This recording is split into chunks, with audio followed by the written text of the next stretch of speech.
What if I told you that your greatest weakness isn't your anger, your selfishness, or your capacity for cruelty, but your desperate need to be good?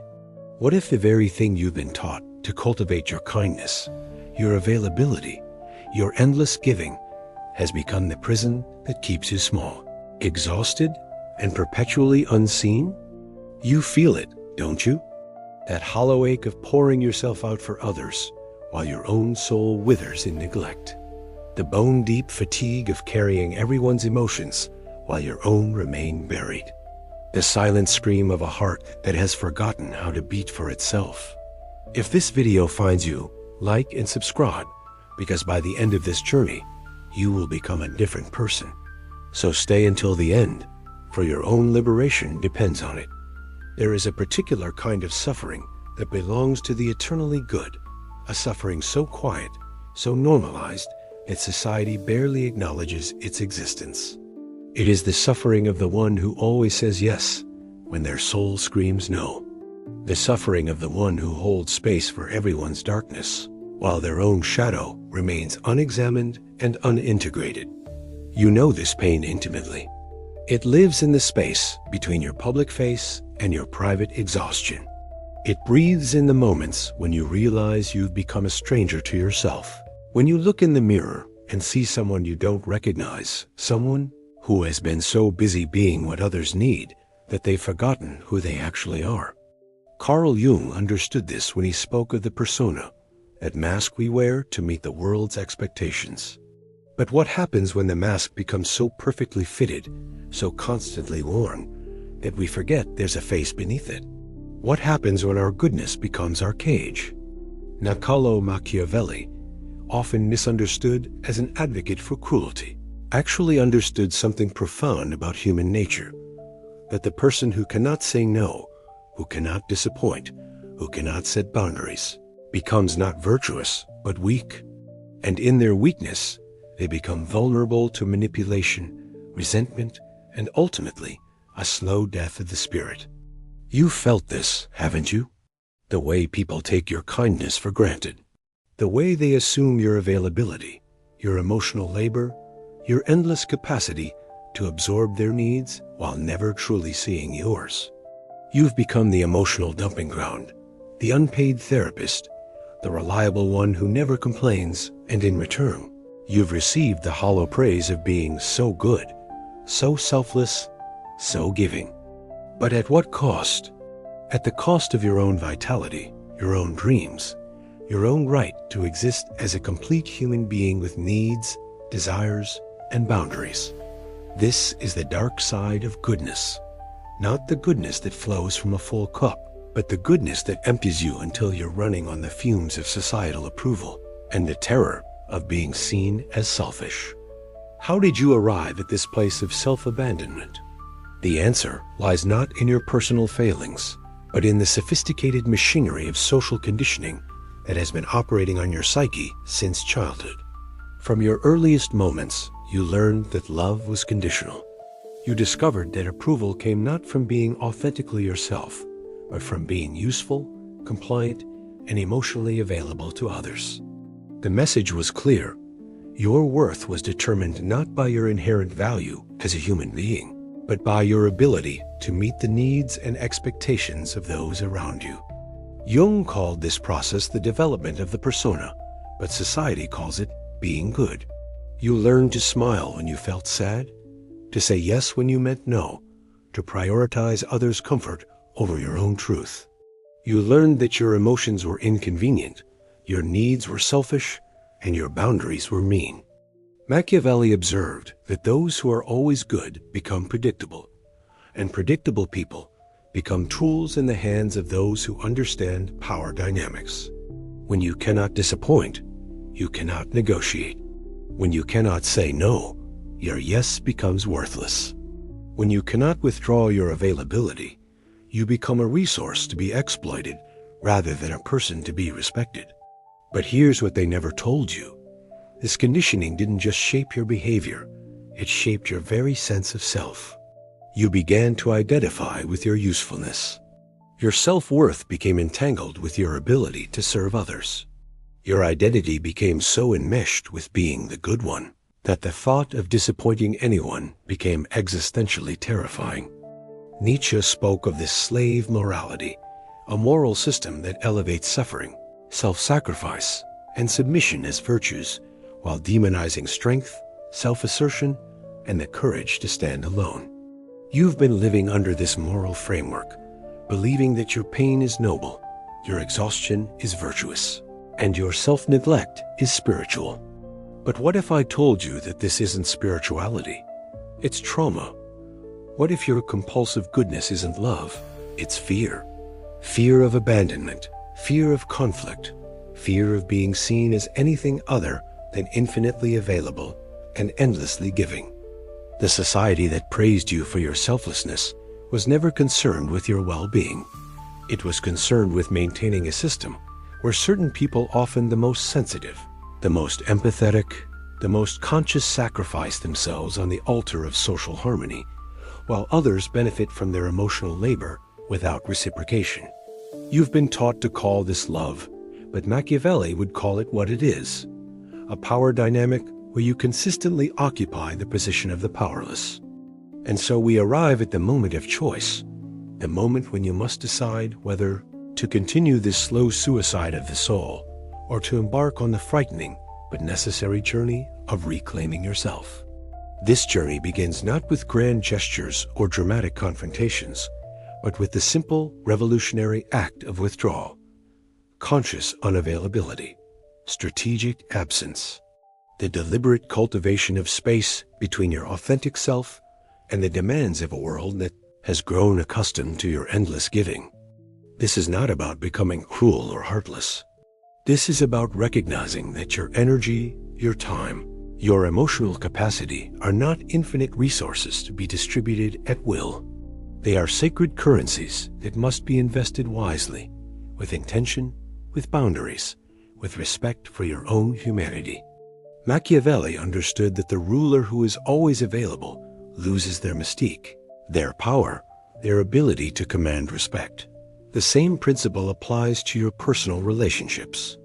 When you are always available, always accommodating, always ready to drop everything for others, you teach them that your time has no value, your needs have no importance, and your well-being is negotiable. But when you begin to withdraw, when you start saying, "I'm not available for that. I need time to think about it. That doesn't work for me," something miraculous happens. People begin to see you not as a resource to be exploited, but as a person to be respected. Jung spoke of the necessity of solitude in the process of individuation, the journey of becoming who you truly are, rather than who others need you to be. In solitude, away from the constant demands and expectations of others, you can finally hear the quiet voice of your authentic self. You can begin to distinguish between what you actually feel and what you think you should feel, between what you genuinely want and what others want from you. This withdrawal is not isolation, it is incubation. Like a seed that must spend time in the darkness of the soil before it can reach toward the light, you must spend time in the sacred darkness of your own company before you can emerge as your authentic self. But this process will trigger every fear you've ever had about abandonment, rejection, and being seen as selfish. The people who benefited from your endless availability will not celebrate your newfound boundaries. They will test them, challenge them, guilt you for having them. This is the price of freedom, the temporary discomfort of disappointing those who preferred you when you were smaller, more convenient, more accessible. But what you'll discover is that the people who truly love you, not what you do for them, but who you are, will respect your boundaries and celebrate your growth. As you learn to withdraw your energy from the endless demands of others, something extraordinary begins to happen. The energy that was once scattered, depleted, given away indiscriminately, begins to consolidate. You start to feel a strength you may have never known you possessed, not the brittle strength of forcing yourself to meet everyone's expectations, but the quiet, unshakable strength of knowing yourself and honoring that knowledge. This is what Nietzsche meant when he spoke of the will to power, not power over others, but power over yourself. The power to choose your responses rather than react from conditioning. The power to say no without guilt, yes without resentment, and nothing at all when silence serves you better. Machiavelli observed that true power is often quiet, strategic, and selective in its expression. The leader who must constantly prove their strength is already weak. The person who must constantly prove their goodness has already lost touch with their authentic self. Real power, the kind that transforms your life, comes from self-possession, from knowing who you are and being unwilling to betray that knowing for anyone's comfort or approval. As you reclaim your energy, you begin to discover aspects of yourself that have been dormant for years, perhaps decades. You discover that you have preferences you've never honored, dreams you've never pursued, desires you've never acknowledged. You begin to understand that the good person you thought you were was actually a diminished version of who you truly are. Jung called this the integration of the shadow, the parts of yourself that you've rejected, denied, or hidden because they didn't fit the image of who you thought you should be. But your shadow contains not just your capacity for selfishness or anger, it contains your power, your creativity, your passion, your authentic desires. When you stop apologizing for taking up space, for having needs, for being unavailable to every request, you stop living as a victim of circumstances and start living as the author of your own story. You realize that your sensitivity is not a weakness to be overcome, but a strength to be wielded wisely. Your empathy is not a flaw that makes you vulnerable, but a gift that must be offered selectively. This is the paradox that Machiavelli understood. The person who is always good lacks the credibility to do good when it truly matters. When your kindness is indiscriminate, it becomes meaningless. When your compassion has no boundaries, it becomes exploitation. When your love has no conditions, it becomes enabling. But when your goodness comes from choice rather than compulsion, when your kindness is selective rather than automatic, when your love includes the capacity to say no, then your yes becomes powerful, your presence becomes valuable, and your energy becomes a force for genuine transformation in the world. Now, in this moment of recognition, I want you to see yourself clearly, perhaps for the first time in years. Look at the person who has given so much of themselves that they forgot they had a self to give from. Look at the beautiful soul who cared so deeply about everyone else's happiness that they abandoned their own. Look at the tender heart that has been beating not for its own dreams, but for the comfort of others. Do you see the courage it took to love so much? Do you see the strength it required to carry so many burdens that weren't yours to carry? Do you see the profound sensitivity that made you feel responsible for everyone's emotions? But now, can you also see the tragedy? Can you see how your greatest gifts, your empathy, your compassion, your desire to help, are weaponized against you? How you were conditioned to believe that your worth depended on your usefulness, your love depended on your availability, your spirituality depended on your self-sacrifice. Can you see how the very qualities that make you beautiful were turned into chains that kept you bound to a life that was smaller than your soul? This recognition is not meant to inspire shame, it is meant to inspire revolution. A quiet internal revolution where you finally understand that honoring yourself is not selfish but sacred. Where you realize that protecting your energy is not mean but necessary. Where you recognize that disappointing others in service of your authentic self is not cruel but courageous. Machiavelli wrote, "Everyone sees what you appear to be. Few experience what you really are." But the tragedy is not that others don't see your true self. The tragedy is that you forgot to look. You became so skilled at being what others needed that you lost track of who you actually are beneath all that performing. Jung believed that the most important relationship you'll ever have is the one with yourself. But how can you have a relationship with someone you've never met? How can you love someone you've never honored? How can you trust someone whose boundaries you've never respected?